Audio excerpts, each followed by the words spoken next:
এই যে শিরিন, সুমাইয়া, এদের কথা আমি ভুলতে পারবো না। তারপর জান্নাত, এদের কথা ভুলতে পারবো না। আরো যে পথ, যে জন্য তারা জীবন দিয়েছে, সেইটা আমাদের এখন বাস্তবায়ন করতে হবে।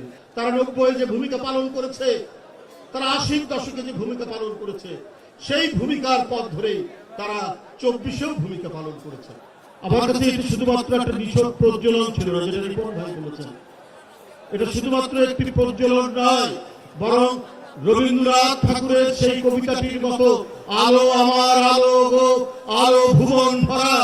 আজকে এই মোমবাতির আলোয় শুধু শহীদদের স্মৃতি নয়, আগামী দিনে গণতন্ত্রের পদযাত্রায় এগিয়ে যাওয়া, আগামী দিনের স্বাধীনতা, আগামী দিনের কথা বলা, আগামী দিনের সুস্পষ্ট উচ্চারণের সেই গণতন্ত্রের বিশ্বাসকর আলোকের প্রজ্বলন আমি এখানে দেখতে পেলাম আজকের এই মোমবাতি প্রজ্বলনের মধ্য দিয়ে। বন্ধুরা আমার, এই ঢাকা বিশ্ববিদ্যালয়, এখানে তো শুধু মুক্তির মিনার, এইখানে তো গণতন্ত্রের মিনার, এখানে তো অধিকার প্রতিষ্ঠার মিনার। আমানুর রহমান বলেছেন 52 থেকে 90, 90 থেকে 24, কিন্তু মাঝখানের 15 বছর আমার কাছে মনে হয়েছে আমরা যখন আগে নদী পথে নৌকায় করে অনেক দূর যেতাম, সন্ধ্যা হয়ে যেত, মাঝি বলতো ভাই এখানে একটু চুপচাপ থাকুন, সামনে যে গ্রামগুলো দেখছেন এই গ্রাম হচ্ছে ডাকাতদের গ্রাম।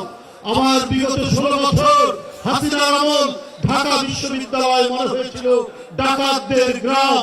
এখানে মেধাবী ছাত্রের হাতে মারা যায় নিরীহ ছাত্র, এইখানে গাড়ি নিয়ে ঢুকলে পরে কাজ তুলে রাখতে হয়, যদি ছাত্রলীগের কোনো সন্ত্রাসী থাকে তাহলে যদি গাড়ি থেকে নামিয়ে আমাকে অপমান অপদস্থ করে, এইরকম আতঙ্ক সংখ্যার মধ্যে দিয়ে ঢাকা বিশ্ববিদ্যালয় আমরা পার হতাম সেই দিন। আজকে স্বস্তি, আজকে শান্তির সুবাতাস বইছে এই বিশ্ববিদ্যালয়।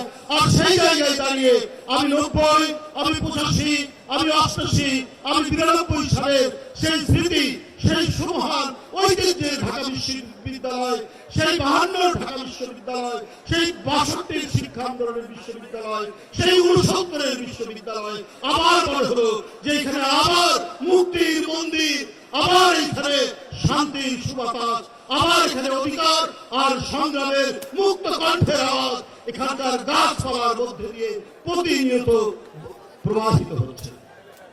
ছাত্র ভাই বোনেরা, শেখ হাসিনা মনে করেছিলেন বাধা দেব আর বাধা দিলেই সব আটকে যাবে, সব কিছু স্তব্ধ হয়ে যাবে। চৈত্রের গুমর গর্বের মতো বাংলাদেশকে বানিয়েছিলেন শেখ হাসিনা। বন্ধুরা আমার, যে আমার পুলিশ, আমার র্যাব, আমার পানি, গরম পানির ট্যাঙ্ক, আমার শটগান সব দিয়ে আমি মানুষের কণ্ঠকে স্তব্ধ করব, ছাত্রদেরকে আমি স্তব্ধ করে দেব।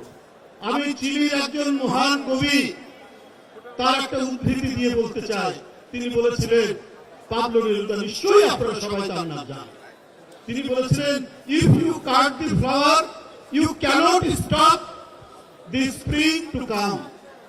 তুমি ফুল কেটে ফেলতে পারো, কিন্তু বসন্তের আশা তুমি ঠেকাতে পারো না। শেখ হাসিনা, তোমার এত কিছু ছিল, তোমার এত বাহিনী, তারপরে ছাত্রলীগ, যুবলীগ, তারপরেও কিন্তু তুমি গণতন্ত্রের মুক্ত বাতাসে আনন্দ সংগ্রাম, সেই সংগ্রামকে তুমি ঠেকাতে পারোনি। ছাত্র জনতার উত্তাল তরঙ্গ তুমি ঠেকাতে পারোনি।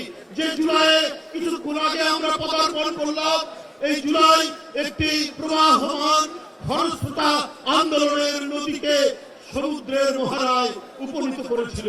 বন্ধুরা আমার, সেই উপনীত হওয়ার দিন আজকে। সেই মোহনায় আমাদের বিজয়ের পথের একটি নতুন স্থাপনা হচ্ছে আজকে। এই জুলাই, আগস্টের 5 তারিখে শেখ হাসিনা পতন হয়েছে। বন্ধুরা আমার, তাই আমাদেরকে যে শহীদ হয়েছে ছাত্র দলের প্রায় শতাধিক, তাই না, 143 জন শহীদ হয়েছে। এর উপরে আরো ছাত্র, আবু সাইদ থেকে মুগ্ধ, ওয়াসিম আকরাম চট্টগ্রাম, কার কথা বলবো, ফাইয়াজ, কার কথা বলবো। বন্ধুরা আমার, এই সমস্ত আলোক পিয়াসী শিশুরা তাদের আত্মদান করে গেছে। এরা তো শুধুমাত্র সাময়িকভাবে স্মৃতির জন্য নয়, ওরা আমাদের প্রত্যেকের মনে, আমাদের মনের আকাশে ধ্রুব তারার মতো ওরা জল জল করবে। আমাদের ধ্রুব তারার মতো তাদেরকে আমাদের মনে রাখতে হবে। আজকে আপনাদের জাতীয়তাবাদী ছাত্র দলের এই যে শহীদ মিনারের আলোক প্রজ্বলনের মধ্যে দিয়ে আমি মনে করি যে আমাদের 36 দিনের বিএনপির যে কর্মসূচি, সেই কর্মসূচির এখানে শুভ সূচনা হলো। আমরা এই প্রজ্বলনের আলোকের পথ ধরে আমরা প্রত্যেকটি কর্মসূচি সফল করব। কারণ আমরা যারা জাতীয়তাবাদী ছিলাম, যারা এই দর্শনে বিশ্বাস করি, তারাই 16 বছর কোনো আপোষ ছাড়া, কোন ধরনের আত্মনিবেদন ছাড়া স্বৈরাচারের কাছে আমরা নির্দ্বিধায় আন্দোলন সংগ্রাম করে গেছি। আমাদের জনি নেই, আমাদের জাকির নেই, কত অদৃশ্য হয়ে গেছে আমাদের কাছ থেকে, কত গুম খুন হয়েছে এই ছাত্র দলের ছেলেরা শেখ হাসিনার পেটুয়া বাহিনীর শিকারে। তাই বন্ধুরা আমার, গণতন্ত্রকে আমরা বুকে লালন করি।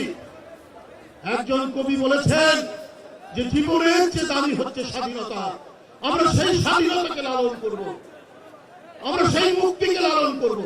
আর সেই স্বাধীনতার পতাকা পথ পথ করে উড্ডীন করে রাখবে জাতীয়তাবাদী ছাত্র দলের ছেলেরা। তারা 90 যে ভূমিকা পালন করেছে, তারা 80 দশকে যে ভূমিকা পালন করেছে, সেই ভূমিকার পথ ধরে তারা 24 ভূমিকা পালন করেছে। বন্ধুরা আমার, 23 পালন করেছে। আমি যখন ভোরবেলায় চেষ্টা করতাম একটা মিছিল করার জন্য, তখন একবার শুনছি একদিকে রাকিবের নেতৃত্বে, আরেকদিকে নাসিরের নেতৃত্বে মিছিল হয়ে গেল কিছুক্ষণ আগে। আমি চেষ্টা করছি একটা মিছিল নেওয়ার জন্য, লোক পাই না। তারপরে দেখি 2-1টা করে ছাত্র দলের ছেলেরা আমার কাছে আসে। হঠাৎ আমি দেখি যে ডাক্তার আউয়াল, তারপরে রাজু, এই ধরনের অনেকে আসছে। শুধু তাই নয়, ঢাকা বিশ্ববিদ্যালয়ের ছাত্রীরা, এই যে শিরিন, সুমাইয়া, এদের কথা আমি ভুলতে পারবো না। তারপর জান্নাত, এদের কথা ভুলতে পারবো না। আরো যাদের নাম বলতে পারলাম না, তারা তোমরা ক্ষমা করে দিও। এই বিশ্ববিদ্যালয়ের ছেলেরা, এই ছাত্র দলের ছেলেরা সেদিন এক এক করে এসে আমরা আমাদের মিছিলকে বড় করেছি এবং আমরা যথাসাধ্য আওয়াজ তোলার চেষ্টা করেছি। আমি ধন্যবাদ জানাই তোমাদেরকে, জাতীয়তাবাদী ছাত্র দলকে।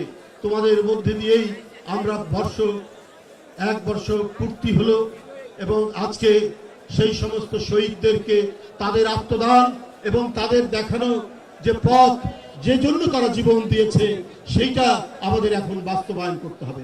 এই সংগ্রাম আরো কঠিন, এই সংগ্রাম বাস্তবায়ন করতে হলে আরো বাধা আসবে, কিন্তু সেই বাধাকে তোমাদের ফেলে ফেলে সত্যিকার অর্থেই আমরা একটি স্বাধীন গণতন্ত্র এবং গণতন্ত্রের মূল্যবোধ প্রতিষ্ঠা করব। এই বলেই আমি তোমাদের সকলকে শুভেচ্ছা জানিয়ে আমার বক্তব্য শেষ করছি। খোদা হাফেজ। বাংলাদেশ জিন্দাবাদ।